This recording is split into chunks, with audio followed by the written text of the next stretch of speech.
Welcome to Real Deal. I'm Tara, And I'm Giselle. and this is the Baby Brain episode, aka Poor Poor Things. Things. Directed by Yorgos Lanthimos. You might be familiar with his work on The Favorite, The Lobster, Killing of the Sacred Deer, obviously Poor Things, and Dogtooth. This movie was a 2023 release, but I believe it didn't get released until like the end of December in most theaters. Yeah, this was pretty hard to catch. The letterbox description is brought back to life by an unorthodox scientist. A young woman runs off with a lawyer on a whirlwind adventure across the continent. Free from the prejudices of her time, she grows steadfast in her purpose to stand for equality and liberation. That's a pretty solid description. Yeah, That's I pretty agree. good. And the movie stars Emma Stone as Bella Baxter, Willem Dafoe as Dr. Goodwin Baxter, Rami Youssef as Max McCandles, and then Mark Ruffalo as well. I can't remember his name though. But Oh, anyways, Duncan. Duncan. Yeah, Mark Ruffalo is Duncan. Pretty Mhm. standout role for Mark Ruffalo too. I think I agree for all of them. for Really, all of okay, them. maybe less so Willem because we're used to seeing him in like really quirky, funky roles. Yeah, yeah. Always a hit though. I never think he's gonna play anything like a grandpa or like Yeah, he's never the same neighbor character. No, it's Mhm. always something really unique. Okay, tell me about your watch experience. Theater Okay. size, time of day, all that stuff. Yeah, totally. So I watched it today, actually, Mhm. the day we're recording. I had a 4 p.m. showing, Okay. and it was considered a matinee. Pretty packed theater. It was pretty hard to like get seats to the 7 p.m. showing. It was Mhm. almost completely sold out, Okay. and so was this one. okay. Like we just got in lucky because it was a little bit earlier. And so yeah, we had seen it, gone to the theater, and we got there perfect time. The trailers on movies are literally like 30 minutes long, so we got there Yeah. like right when it started, and I'm so happy that we did. Saw it on with a little AMC stubs. Shout out to AMC. Shout out to AMC, sponsor us. And grabbed the popcorn and munched away, had a great time. I was entertained throughout the whole film. Yeah, Yeah. it's captivating. It was really beautiful. At some point, we're gonna dive into this with spoilers. I will let you guys know so that if you do plan to watch the movie, you can just kind of turn it off and come back to it afterwards. But for now, just kind of saying without ruining anything, it's definitely a gorgeous movie. Mhm. I watched it on the 14th of December, so that's like almost like a month. A month has passed, and Yeah. it's pretty fresh in my brain. Mhm. I went all the way to San Francisco to watch this because they didn't have any showings nearby. I really kind of hate the distribution lately of how far I have to go just to watch something, but Totally. it was so worth it. It was a pretty empty theater, and we all were stuck in like the same row, and lots of laughs from me and from Jomar. We really enjoyed this movie. I know that online people have been saying that like people have walked out of the theater. Really? Yeah, I think that there's a lot of X-rated scenes that maybe people aren't Mhm. accounting for. Yeah. And I can see how maybe that would be off-putting, but I really do feel like it's central to the film's theme. Yeah. It doesn't feel frivolous. It feels very purposeful. And you know what? That's so funny that you mentioned you were laughing it up with your BF. Mm-hmm. Because I swear to God, I was like the only person laughing in the theater, And I it's was like, funny. it was so funny, and I didn't expect it to be. Me either. I honestly had no real expectations for the movie, Yeah. but it was comedy. I think based off of his filmography, I wasn't expecting it to be funny because Mhm. so many of his other films don't particularly land that way. The Favorite actually kind of had me in chuckling. The Favorite is funny. It's Mhm. definitely funny. But The Lobster, not a thing to Mm. laugh at. No Killing of a laughing? Sacred Deer, Did you not are laugh. not. There's no laughter, no Mhm. mirth, no joy to be shared during Yeah. that. So this was hilarious, and I think it was intended to be that way. And I really enjoyed it. I did go in pretty blind. I didn't really have any expectations either.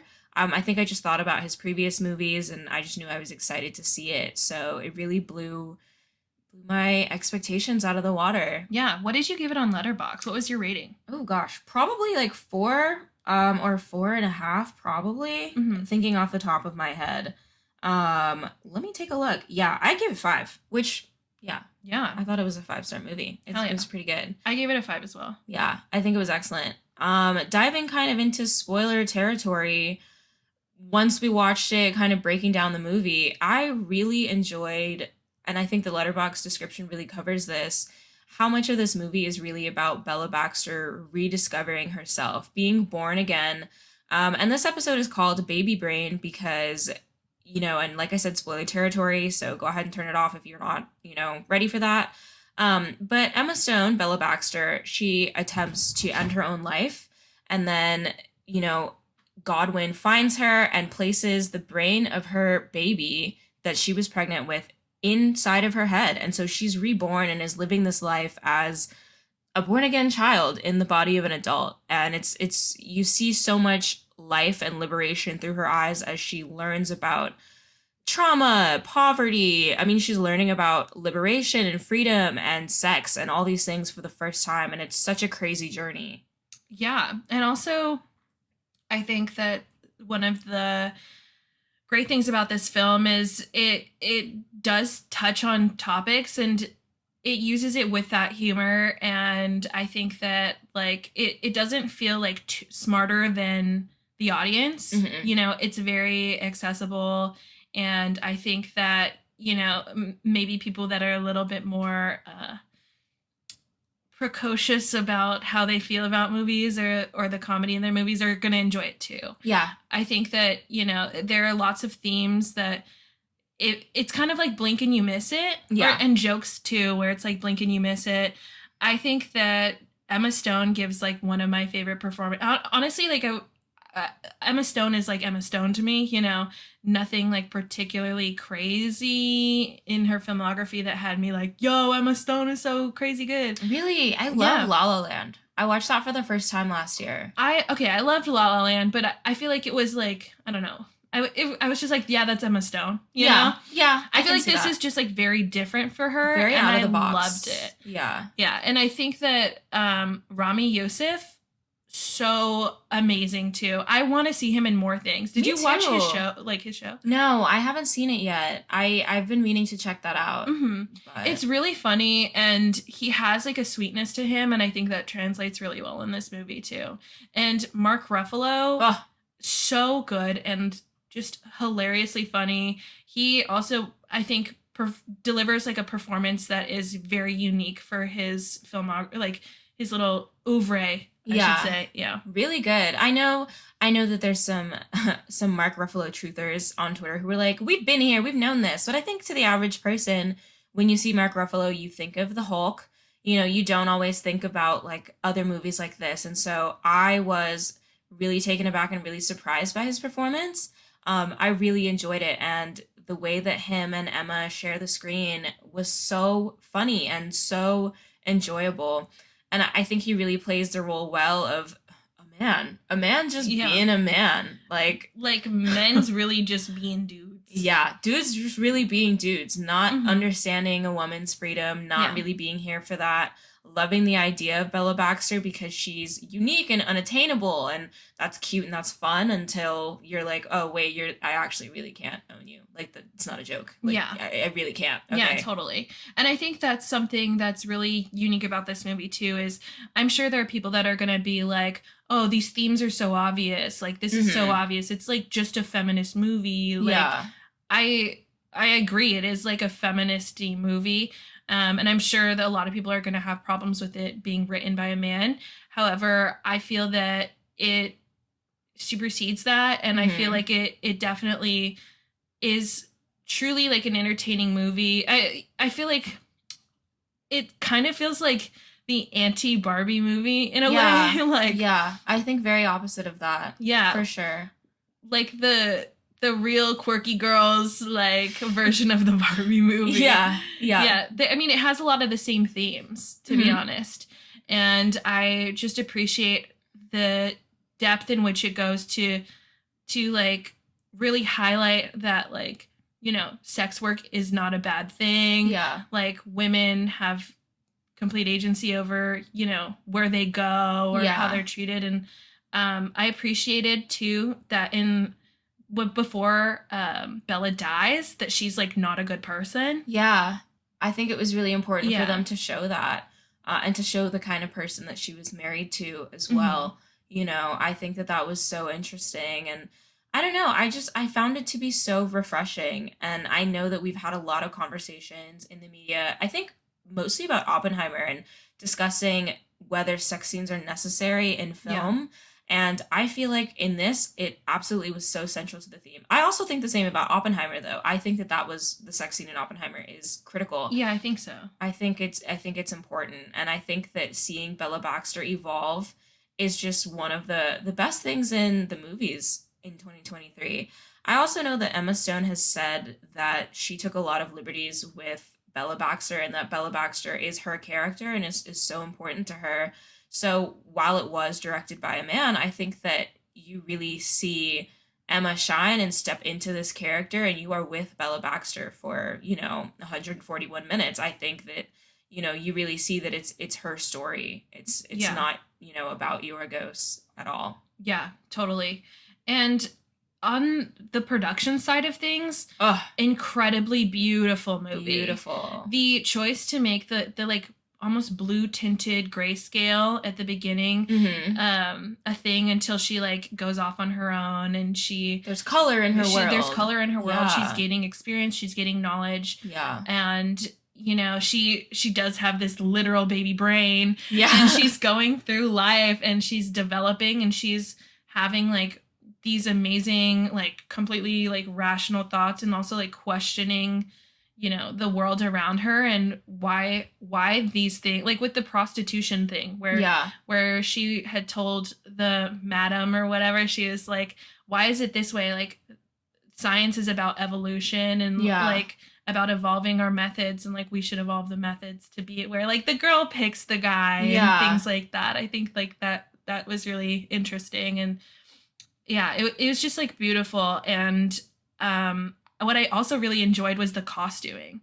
Oh yeah, The who is the costume designer, because they are truly killed on it. their A game with it. Absolutely killed it. Yeah, and the choice to like give her like the innocent puffy sleeve and the Hmm. the like baby doll dresses was so cool. Holly Waddington Holly on Waddington, costume design. you were amazing, I killed it. was not familiar with your game, The but you ate score that. was really good too. It was Yeah, so playful and just amazing. it was Loved really it. interesting. Yeah. Just a quick search, it looks like Holly Waddington also did costuming in Lady Macbeth and Ginger and Rosa. I've only seen Lady Macbeth, but pretty slay. Very good. Yeah.